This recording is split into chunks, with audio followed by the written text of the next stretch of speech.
देखिएगा, आप लोग फाइलें देखिएगा और कोई और आज प्रेस वार्ता किए हैं किस संदर्भ में? देखिए, आज हमने प्रेस कॉन्फ्रेंस इसलिए बुलाया है कि सांसद अतुल राय को जो एक फर्जी मुकदमे में प्रशासन के दबाव में मुलजिम बनाया गया था, उसमें न्यायालय द्वारा उनको जो है राहत दी गई है। जैसा कि आप लोगों को जानकारी है कि पीड़िता जो रेप पीड़िता थी और उसके पुरुष मित्र द्वारा जो है सुप्रीम कोर्ट के सामने आत्महत्या किया गया था। आत्महत्या के उपरांत जो है एसआईटी के गठन के उपरांत एक लंका थाने में मुकदमा दर्ज हुआ था, जिसमें अमरेश सिंह तत्कालीन सीओ अमरेश सिंह बघेल को मुलजिम बनाया गया था। जेल में रहने के दौरान अतुल राय को उस मुकदमे में, अमरेश सिंह बघेल के मुकदमे में तलब करके उनको 120B के तहत मुलजिम बनाया गया था, जिस मुकदमे की जो है कल MP MLA court session court में सुनवाई हुई।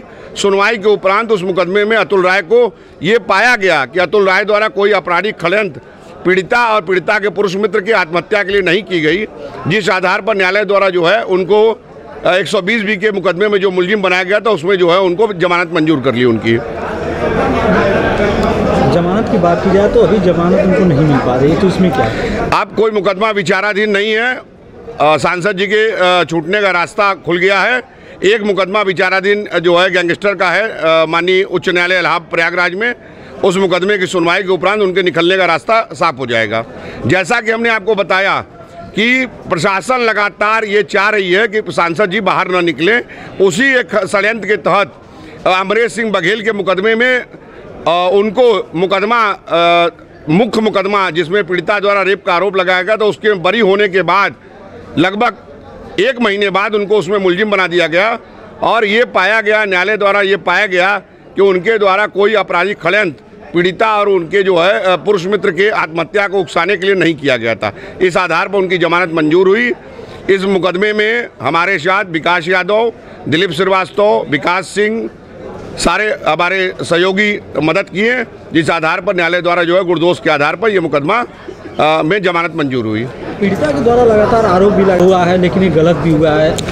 देखिए, पीड़िता जो भी आरोप लगाई है, किसी भी न्यायालय द्वारा पीड़िता के किसी आरोप को सही नहीं पाया गया।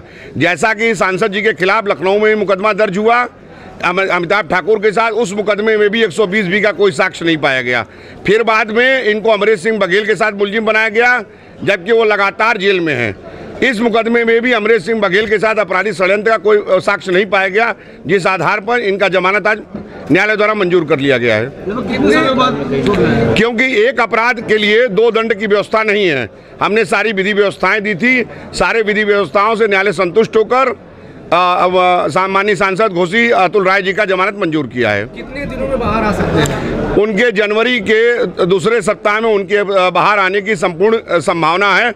न्यायिक प्रक्रियाएं चल रही हैं, जल्द ही सांसद जी आप लोगों के बीच में होंगे। इस केस में सिर्फ सांसद जी थे कि और? इस मुकदमे में अमरेश सिंह बघेल तत्कालीन सीओ भेलूपुरा को भी मुलजिम बनाया गया है। उसी मुकदमे में इनको भी आपराधिक षड्यंत्र का साजिशकर्ता बताते हुए इनका विगत दिनों रिमांड लिया गया। डिजिटल इंडिया का digital new platform live VNS पिछले 7 वर्षों से बनारस की सेवा में। पाइए बनारस के कोने कोने की खबर निष्पक्षता के साथ। लाइव VNS से बनारस की ताज़ा तरीन खबरों के लिए प्ले स्टोर से डाउनलोड कीजिए लाइव VNS ऐप या फॉलो कीजिए लाइव VNS को सोशल मीडिया पर।